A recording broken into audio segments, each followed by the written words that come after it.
ഞാനിന്നുണ്ടാക്കിയത് ഒരു മാങ്ങ അച്ചാറാണ്. ഒരു വർഷം വരെയും കേടുകൂടാതിരിക്കത്തക്കവണ്ണമുള്ള നോർത്ത് ഇന്ത്യൻസ് ഉണ്ടാക്കുന്ന ഒരു മാങ്ങ അച്ചാറാണ് ഞാനിവിടെ ഉണ്ടാക്കിയത്. അതെങ്ങനെയാണ് ഉണ്ടാക്കുന്നത് നമുക്ക് നോക്കാം. കഴുകി വൃത്തിയാക്കിയ 6 ഏകദേശം വലിപ്പമുള്ള മാങ്ങകൾ വേണം എടുത്തിട്ടുള്ളത്. അതിനെ നമ്മൾ വൃത്തിയായിട്ട് ഏകദേശം വലിയ പീസസ് ആയിട്ട് കട്ട് ചെയ്തെടുക്കുക. എല്ലാം കട്ട് ചെയ്തെടുത്തു. അതിനുശേഷം അതിനെ കുറച്ച് ഉപ്പും മഞ്ഞളും കൂടെ ചേർത്ത് മിക്സ് ചെയ്ത് ഒരു ദിവസം അതിനെ വെച്ചേക്കണം.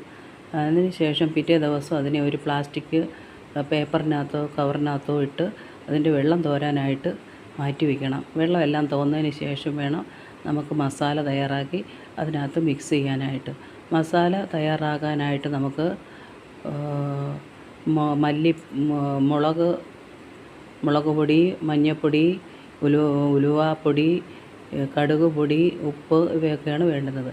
അപ്പോൾ പൊടികൾ കടുക് പൊടിയും ഉലുവാപ്പൊടിയും നമുക്കില്ലാത്തത് കൊണ്ട് കടുകിൻ്റെയും ഉലുവയുടെയും പൊടികൾ ഞാൻ വീട്ടിൽ തന്നെ പൊടിച്ചാണ് എടുക്കുന്നത്. കടുക് ചെറുതായിട്ട് ചൂടാക്കിയതിന് ശേഷം ചെറുതായിട്ടൊന്ന് മിക്സിയിൽ കറക്കിയെടുത്ത് പൊടിയാക്കിയെടുത്തതാണ്. ഉലുവയും അതുപോലെ ചെറുതായിട്ട് ചൂടാക്കി തരതരപ്പായിട്ട് പൊടിച്ച് വെച്ചേക്കുകയാണ്. ഇനി അതിൻ്റെ കൂടെ നമുക്ക് മുളക് പൊടിയും മഞ്ഞൾപ്പൊടിയും ഉപ്പുപൊടിയും ചേർക്കണം. അതെല്ലാം എടുത്തു വെച്ചതിന് ശേഷം നമുക്ക് ആവശ്യത്തിനുള്ള എണ്ണ ചൂടാക്കണം. എണ്ണ ഞാൻ റൈസ് ബ്രാൻഡ് ഓയിലാണ് എടുത്തേക്കുന്നത്. ഏകദേശം 1/2 ലിറ്ററോളം ഓയിൽ എടുത്തിട്ടുണ്ട്.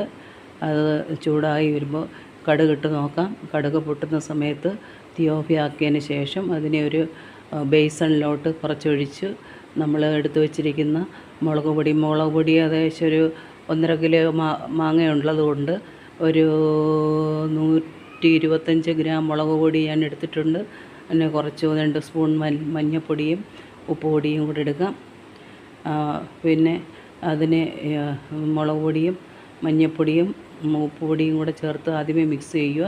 നല്ലതായിട്ട് മിക്സ് ആയതിന് ശേഷം നമ്മൾ പൊടിച്ച് വെച്ചേക്കുന്ന ഉലുവാപ്പൊടിയും കടുക് പൊടിയും കൂടെ ചേർത്ത് നല്ലതായിട്ട് മിക്സ് ആക്കുക. നമുക്ക് എണ്ണ തികഞ്ഞില്ലെന്നുണ്ടെങ്കിൽ കുറച്ച് എണ്ണയും കൂടെ ചേർത്ത് അതിൻ്റെ കൂടെ മിക്സ് ചെയ്ത് നല്ല സോഫ്റ്റാക്കി വയ്ക്കുക.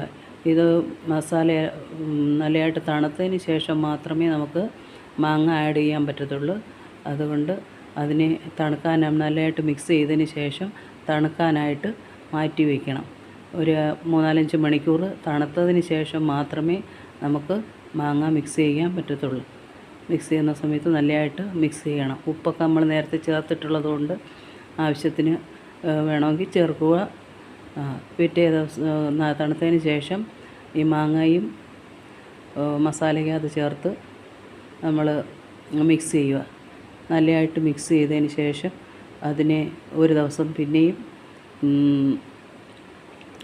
അടച്ചു വയ്ക്കുക. പുറത്ത് തന്നെ അടച്ചു വയ്ക്കുക, ഭരണിയിലിടാതെ.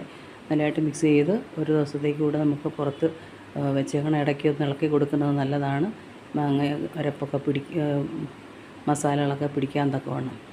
നല്ലതായിട്ട് പിറ്റേ ദിവസം നമുക്ക് ഭരണിയിൽ ഇതിനെ നിറയ്ക്കാം. ഭരണിയിൽ നിറയ്ക്കുന്ന സമയത്ത് എണ്ണ മുകളിൽ തെളിഞ്ഞ് വന്നിട്ടില്ലെന്നുണ്ടെങ്കിൽ നമുക്ക് കുറച്ച് എണ്ണയും കൂടെ ചൂടാക്കി തണുപ്പിച്ച് കുപ്പിക്കകത്ത് ഒഴിക്കാവുന്നതാണ്. ശേഷം അതിനെ കുപ്പി മൂടി കെട്ടി വെച്ച് നമുക്ക് ഉപയോഗിക്കാം. 1 മാസമെങ്കിലും കഴിഞ്ഞതിന് ശേഷമേ കുപ്പി തുറക്കാവൂ.